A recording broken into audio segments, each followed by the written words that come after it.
La vida nueva. Itinerario de Pascua sobre el Sermón de la Montaña. Número 39. Los frutos. En el pasaje anterior, Jesús nos hablaba de dos clases de personas: las que simplemente van por el camino ancho que lleva a la perdición y las que no se conforman por ir con la corriente, sino que buscan y encuentran el camino estrecho que lleva a la vida. Es muy importante el deseo de encontrar ese camino, pero ¿cómo descubrirlo entre tantas propuestas que se nos ofrecen? Jesús nos da un criterio muy importante en el siguiente texto. Dice el Evangelio: tengan cuidado de los falsos profetas que se presentan cubiertos con pieles de ovejas, pero por dentro son lobos rapaces. Por sus frutos los reconocerán. ¿Acaso se recogen uvas de los espinos o higos de los cardos? Así, todo árbol bueno produce frutos buenos, y todo árbol malo produce frutos malos. Un árbol bueno no puede producir frutos malos, ni un árbol malo producir frutos buenos. Al árbol que no produce frutos buenos, se lo corta y se lo arroja al fuego.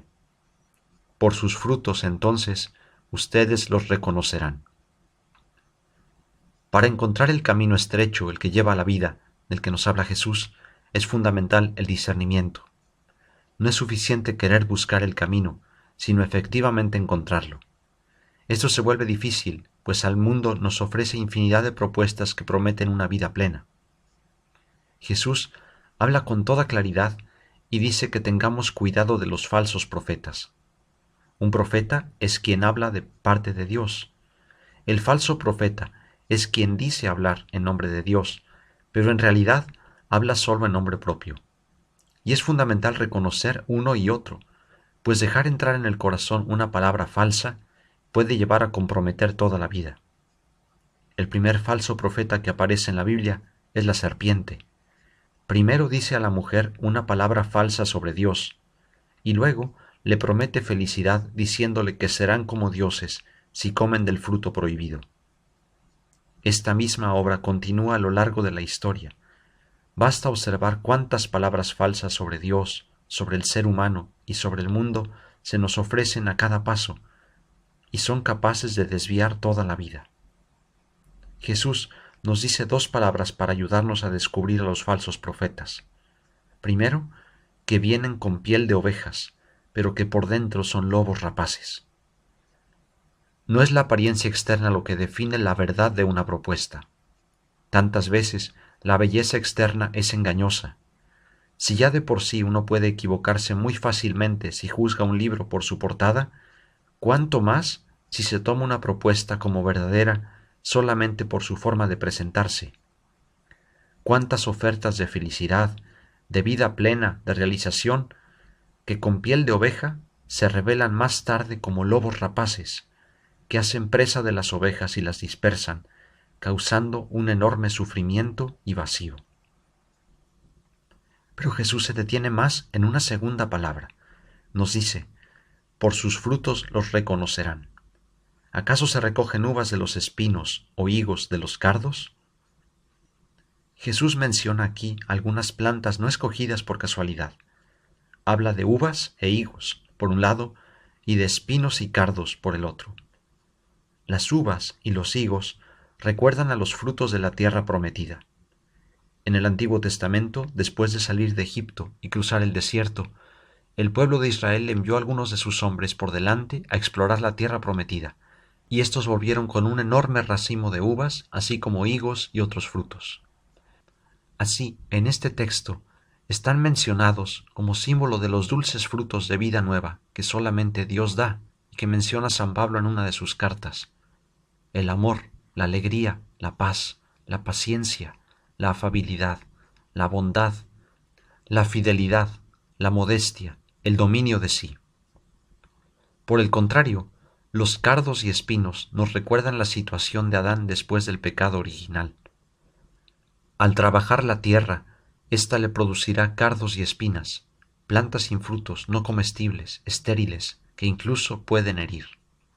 Están puestos aquí por los frutos amargos del pecado. De esta forma, el discernimiento al que Jesús nos invita pasa por estos dos momentos. Primero, no quedarnos en la superficie de la propuesta, sino en ir a fondo y descubrir su bondad o maldad de acuerdo al plan de Dios. Y en segundo lugar, en considerar sus consecuencias, sus frutos, en ver a dónde nos lleva, cuál es su efecto. Pidamos al Señor su Espíritu Santo para que nos ayude a descubrir su voluntad y a ser dóciles para dejarnos guiar por Él, por el camino estrecho, pero que lleva a la vida.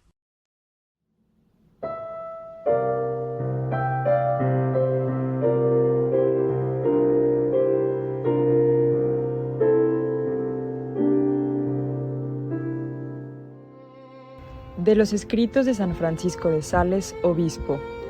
Pero me diréis, si hay consolaciones que vienen de Dios y que son buenas, y otras que provienen de la naturaleza y que son inútiles, o sea, peligrosas, ¿cómo distinguir las unas de las otras? La regla general es esta, mi querida Filotea. Como se reconoce al árbol por sus frutos se reconoce el valor de una pasión o de un afecto. El corazón es bueno cuando tiene sentimientos buenos, y los sentimientos son buenos cuando producen buenos frutos, actos buenos. Si esas consolaciones nos van haciendo más humildes, más pacientes, más caritativos, más compasivos, más ardorosos en modificar nuestras malas tendencias, más fieles en nuestras resoluciones, más obedientes, más sencillos en nuestra manera de vivir, entonces, sin duda alguna, vienen de Dios. Pero si esas dulzuras son solamente dulces para nosotros, si nos van haciendo curiosos, amargos, insoportables, impacientes, tercos, orgullosos, presuntuosos, duros para con los hermanos, si al creernos santitos rechazamos todo consejo y advertencia, entonces esas consolaciones indudablemente son falsas y malas, porque un árbol bueno solo produce frutos buenos. Recibamos con humildad esas dulzuras, no por lo que son en sí mismas, sino porque es Dios el que nos las ofrece, como hace una madre, la cual, para atraer a su hijito, le pone un caramelo en la boca. Si el niño reflexionase, debería apreciar más la dulzura de las caricias de su madre que la dulzura de los caramelos. Y si nos faltasen los consuelos, aceptemos generosamente esta privación, ya que no es el consuelo lo que debemos buscar, sino al Consolador.